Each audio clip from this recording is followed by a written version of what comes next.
Assalamualaikum warahmatullahi wabarakatuh. Selamat pagi bagi para mahasiswa yang mengambil mata kuliah kewirausahaan tentang tema yang berkaitan dengan bagaimana memulai bisnis dengan cara berani mengambil resiko adalah tema penting untuk bagaimana seorang entrepreneurship atau seorang pengusaha bisa memulai usahanya dengan baik, dengan sungguh-sungguh, dan mendapatkan customer atau pelanggan yang bagus, baik. Apa sebetulnya risiko yang sering dihadapi oleh para pengusaha? Risiko tertinggi atau terberat tentu adalah risiko mengalami kerugian, mengalami kebangkrutan gitu ya. Tidak beruntung itu adalah salah satu risiko yang harus sering juga menimpa para pengusaha. Jatuh bangun dan bangkitnya para pengusaha sering juga terjadi dikarenakan niat yang cukup kuat, minat yang cukup kuat sebagai entrepreneurship atau sebagai pengusaha. Tetapi tentu para mahasiswa sekalian, bahwa pengusaha akan mengambil risiko yang sangat minim, tidak mau mengambil risiko yang sangat tinggi, karena memang risiko yang sangat tinggi itu akan merugikan sebagai seorang pengusaha. Oleh karena itu, pengusaha betul-betul melakukan semacam perencanaan bisnis yang bagus, yang baik, berdasarkan studi kelayakan. Dan karenanya itu para pengusaha juga telah melakukan semacam studi kelayakan terhadap bisnis yang akan dia tekuni, atau melakukan semacam penjajakan, bahkan survei lapangan, survei pasar tentang produk-produk apa saja yang misalnya diminati oleh para customer, calon pelanggan, gitu-gitu ya. Nah, dalam konteks itu para pengusaha juga tidak mau pula bila risiko yang diambil itu terlalu rendah atau terlalu risikonya kecil gitu. Karena memang pengusaha juga tidak mau kalau tidak ada tantangan. Jadi bagi para entrepreneurship, bagi para pengusaha, tantangan itu sangat diperlukan. Oleh karena itu, dari sisi strategi, sering sekali para entrepreneurship, pengusaha melihat bagaimana tentang produk-produk yang dimiliki, baik produk dalam bentuk barang maupun produk jasanya itu bisa dilihat dari bagaimana bisnis yang dijalankan itu dilihat dari produknya dulu, produknya apa. Nah, kalau dia produk barang, tentu adalah barang-barang yang diminati oleh calon-calon customer atau calon-calon pelanggan. Kemudian produk-produk itu juga memberikan manfaat. Kemudian bagaimana membuat produk itu? Apakah diproduksi sendiri? Jika diproduksi sendiri, bagaimana bahan-bahan mentahnya itu didapat? Kemudian bagaimana proses pengolahannya, kemudian siapa yang akan memproses barang itu. Kalau dari barang-barang mentah misalnya akan menjadi barang jadi atau setengah jadi, siapa yang akan mengerjakan itu? Yang terpenting tentu adalah selain dari kualitas barang atau produk itu, kualitas produk itu tentu sesuai dengan apa yang diharapkan oleh pelanggan. Kualitas yang atau produk yang kualitasnya tidak baik tentu hanya sebentar saja di pasaran, kemudian akan ditinggalkan oleh customer atau pelanggan. Oleh karena itu, para mahasiswa sekalian, item pertama yang harus diperhatikan begitu Anda menyusun proposal bisnis adalah produknya dulu. Produknya bagaimana? Nah, kalau Anda sudah tahu produknya bagaimana, tentu Anda akan memperhatikan kualitas dari produk tersebut. Yang kedua, kuantitas. Berapa banyak Anda akan memproduksi produk-produk itu. Karena juga kualitas dan kuantitas dari produk, dari barang atau jasa ini juga mempengaruhi item kedua yang harus kita perhatikan, yaitu soal harga atau price. Berapa harga jual dari produk ini? Biaya produksinya berapa, kemudian berapa Anda akan mengambil keuntungan dari biaya produksi itu, dari bahan mentah, kemudian biaya untuk pembuatan gitu-gitu ya. Dan mungkin produk itu harus disertifikasi atau macam-macam, ada sertifikat. Kalau barang sertifikasi halal gitu-gitu ya, sertifikasi dari Badan POM gitu-gitu ya, atau yang menjamin tentang kualitas dari barang tersebut apa saja, tentang perizinan, kemudian kemasannya bagaimana gitu-gitu, itu menentukan harga. Bagaimana Anda melakukan survei pasar terhadap berapa sepantasnya barang ini harus dijual misalnya, dan bagaimana dia bersaing dengan produk-produk yang sejenis di luar sana. Bila Anda menjualnya terlalu mahal, tentu para customer atau pelanggan tidak akan membeli produk atau barang Anda. Nah, yang ketiga adalah tentang tempat atau place. Nah, sekarang kita membicarakan item ketiga tentang bagaimana produk barang atau jasa Anda itu di mana tempatnya.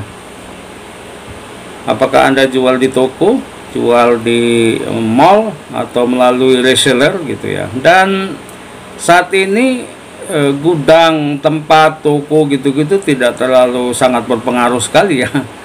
Sekarang banyak sekali orang melakukan penjualan, melakukan reseller melalui media sosial gitu ya, penjualan online. Dan banyak cara, meskipun Anda di mana saja Anda bisa berjualan, Anda bisa melakukan penjualan produk, atau Anda bisa melakukan pelayanan jasa kepada customer atau pelanggan Anda. Tetapi tentu para mahasiswa sekalian, perlu untuk diperhatikan bahwa selain kita bisa jualan online, tentu juga tempat juga perlu diperhatikan, meskipun tempatnya tidak terlalu besar. Tetapi tentu Anda harus punya address di mana itu usaha Anda, itu di mana dia gitu ya, sehingga orang memiliki semacam trust, kepercayaan untuk membeli barang Anda. Kalau Anda ada komplain dari customer, dari pelanggan misalnya bisa juga datang langsung, bisa juga misalnya dengan komunikasi melalui online, media sosial yang lain-lain gitu ya. Nah, selanjutnya para mahasiswa sekalian adalah soal promosi. Nah, soal promosi ini, bagaimana Anda mempromosikan barang Anda itu?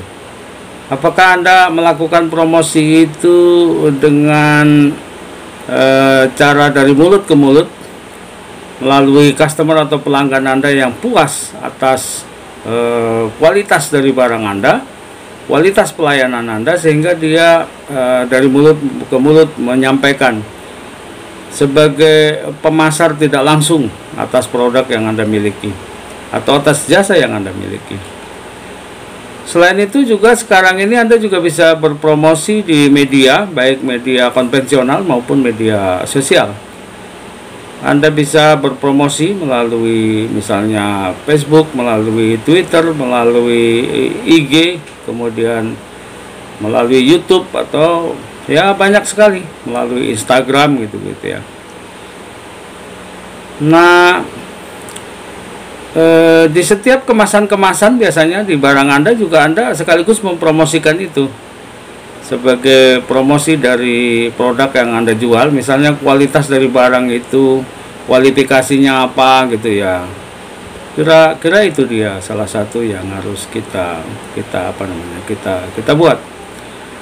Nah, item kelima adalah soal fakta-fakta yang dapat dijadikan petunjuk secara physical evidence itu tadi. Apa itu bentuk-bentuk fisik dari barang, atau bagaimana jasa pelayanan yang Anda tawarkan gitu ya. Bagaimana itu para customer atau pelanggan Anda itu puas atau tidak dengan produk yang Anda miliki gitu ya. Kegunaannya itu bagus tidak gitu. Maka para pelanggan dan customer Anda itu akan memperhatikan itu. Yang selanjutnya, yang keenam adalah kesesuaian antara keinginan dan desain. Bagaimana proses desain? Bagaimana itu? Kesesuaian antara keinginannya apa gitu ya terhadap produk itu sebetulnya apa gitu ya. Nilai manfaatnya bagaimana, dan apakah itu sesuai dengan desain yang sudah dirancang, sesuai dengan yang tertulis di situ misalnya ya. Jangan nanti Anda bilang kualitas nomor 1 tetapi ternyata kualitas barangnya itu nggak jelas gitu ya.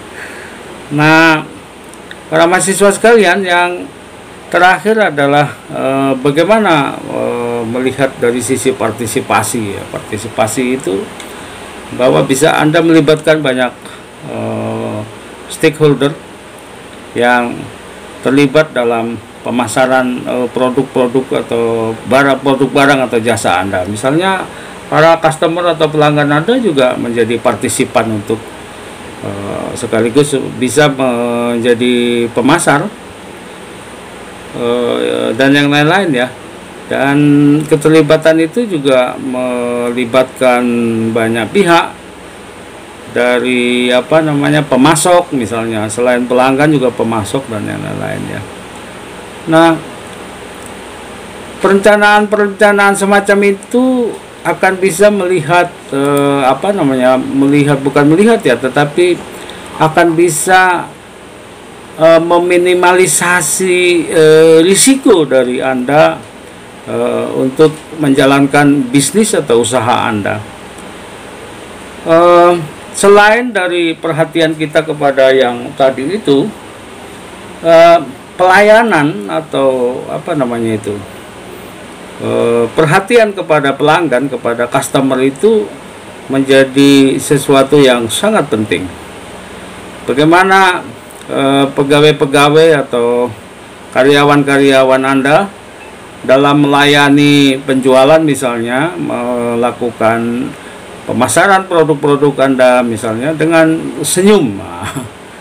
Senyum dalam artian bukan hanya secara fisik saja Anda menyambut orang dengan baik, tetapi juga dimaknai sebagai sebuah senyum itu, S-nya itu adalah sigap dan menyalami dengan tulus para customer atau pelanggan Anda. Kemudian Anda berlaku sopan, kemudian bagaimana Anda menjaga atau memelihara harga diri dari pelanggan Anda. Jangan Anda kecewakan gitu. Itu S yang dari senyum itu, S-nya itu adalah maknanya itu. Kemudian yang E adalah bagaimana kita bisa membuat empati terhadap perasaan dan masalah pelanggan. Misalnya ada kendala-kendala ketika produk barang itu pelanggan Anda atau customer Anda menggunakannya yang kesulitan, Anda juga harus berempati, memberikan semacam bimbingan untuk penggunaan alat, misalnya kalau dia dalam bentuk alat. Yang N maknanya adalah bagaimana nalar, bagaimana Anda menyatakan respon positif terhadap masalah pelanggan dan menjadikan diri Anda sebagai pendengar yang aktif dan pendengar yang baik bagi customer atau pelanggan Anda. Itu yang N. Yang Y dimaknai sebagai Bagaimana Anda meyakinkan bahwa Anda mengerti masalah yang dihadapi oleh pelanggan dan customer Anda, dan Anda siap untuk memberikan bantuan kepada pelanggan atau customer Anda. Kemudian yang U adalah upayakan gagasan agar pelanggan merasa diperhatikan. Anda harus secara kontinu memberikan perhatian dalam bentuk ide dan gagasan kepada para customer atau pelanggan Anda. Dan M dimaksudkan adalah bagaimana Anda mengucapkan terima kasih kepada customer Anda, kepada pelanggan Anda. Dan tidak kalah penting selain Anda mengucapkan terima kasih, bila ada sedikit yang mengecewakan bagi customer atau pelanggan Anda, tentu Anda harus bersedia untuk meminta maaf dengan tulus kepada pelanggan dan customer Anda. Itulah makna dari bagaimana Anda sebagai seorang entrepreneurship betul-betul all out untuk senyum, bukan hanya secara fisik, tetapi dimaknai dari apa yang sudah saya jelaskan tadi. Dalam kaitan yang lain, bahwa pelanggan atau customer itu harus betul-betul Anda perhatikan. Bagaimana misalnya maksud dari customer itu, yang C-nya itu adalah customer define quality.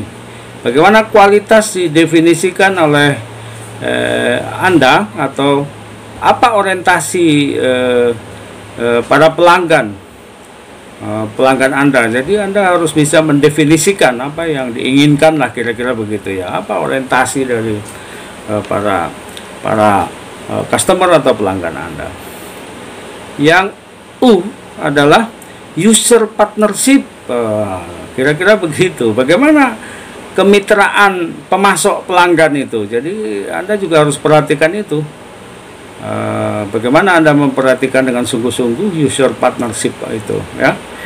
Nah, selain itu yang S adalah stress continuous improvement. Jadi bagaimana penekanannya terhadap perbaikan secara terus-menerus atau berkala. Bagaimana Anda sebagai seorang pengusaha, sebagai entrepreneurship, betul-betul harus memiliki stress continuous improvement. Yang T adalah top management commitment, bahwa para manajer-manajer atau manajemen puncak dari usaha Anda, termasuk Anda sebagai top manajemen di perusahaan Anda, tentu bagaimana memiliki komitmen terhadap pelanggan Anda, terhadap customer Anda, sehingga Anda bisa memberikan kualitas produk dari barang dan jasa Anda yang berkualitas, tidak tidak mengecewakan gitu-gitu ya. Nah, yang O-nya adalah objective elite needs with a goal, atau tujuan diarahkan sesuai dengan fokus. Kemana fokusnya itu? Anda sebagai seorang pengusaha tentu punya selain punya visi misi, Anda punya fokus dari usaha Anda itu akan difokuskan kemana. Jadi jangan Anda bernafsu untuk melakukan semuanya gitu-gitu, tetapi fokus kepada mana dulu secara objektif gitu ya. Yang M adalah measurement, pengukuran. Anda harus melakukan semacam pengukuran terhadap kualitas-kualitas, dan Anda mengukur bagaimana kepuasan dari pelanggan atau customer Anda, kan gitu ya, setiap berkala, setiap waktu.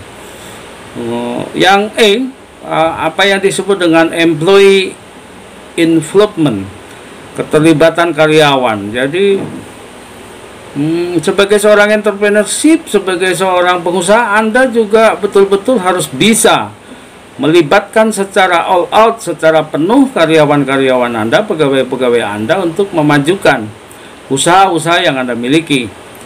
Bagaimana menjaga kualitas barang, bagaimana produk itu dipasarkan, bagaimana pelayanan kepada customer dan pelanggan, itu tentu para karyawan dan pegawai yang di ujung tombak melayani para customer dan pelanggan Anda harus berkualitas dan betul-betul merasa memiliki usaha tempatnya bekerja itu merupakan seperti usahanya sendiri. Tentu caranya Anda tentu akan mungkin bisa memberikan insentif, bonus, atau bisa jadi Anda memberikan share saham terhadap para karyawan, terhadap para pegawai Anda. Nah, kira-kira begitu. Yang terakhir, yang R adalah reward and recognition, balas jasa dalam pengakuan. Dan balas jasa itu bukan hanya tadi seperti yang saya sampaikan kepada para karyawan dan pengusaha Anda, tetapi juga Anda juga memberikan semacam reward kepada para pelanggan, para customer tetap Anda untuk mendapatkan semacam penghargaan dari Anda. Mungkin sekali-sekali Anda memberikan semacam potongan harga, memberikan semacam pelayanan khusus yang istimewa begitu bagi pelanggan tetap Anda. Para mahasiswa sekalian, dengan beberapa perencanaan itu saya kira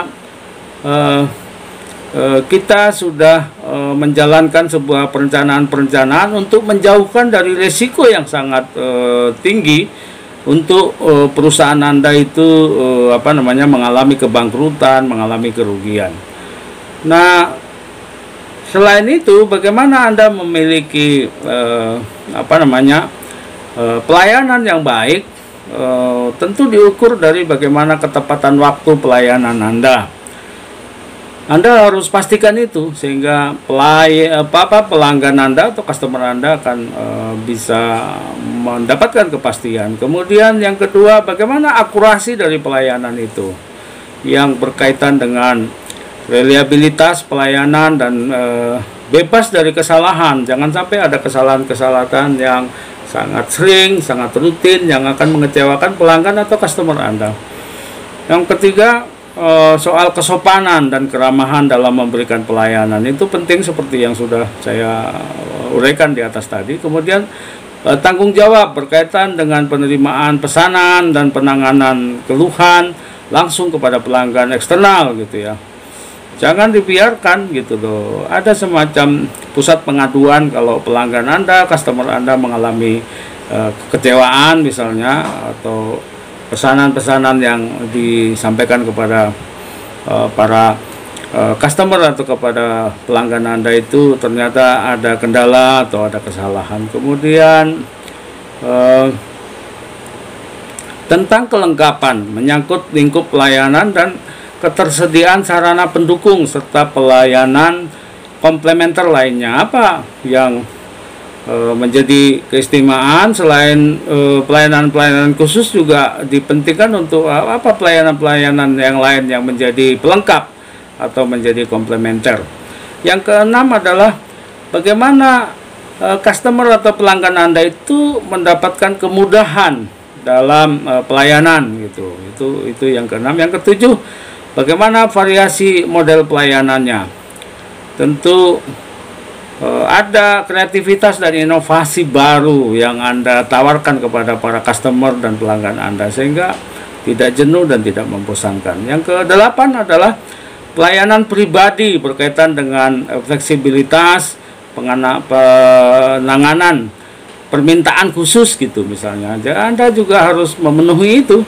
Ada kadang-kadang customer atau pelanggan Anda membutuhkan pelayanan yang khusus spesifik dari Anda dan Anda harus bisa melayani itu dengan baik melalui tim yang Anda buat. Dan yang kesembilan adalah kenyamanan dalam memperoleh pelayanan. Kalau customer dan pelanggan Anda tidak mendapatkan kenyamanan dalam pelayanan yang Anda berikan, tentu dia akan kecewa dan akan pergi ke tempat lain, dan itu juga membahayakan, bisa akan menjadi cerita dari mulut ke mulut, wah tidak usah kita atau Anda ke sana, itu sangat jelek pelayanannya atau sangat buruk, saya betul-betul kecewa. Nah, itu kalau sudah begitu maka usaha Anda akan terancam, Anda akan mengalami risiko kebangkrutan dan kerugian yang cukup berat.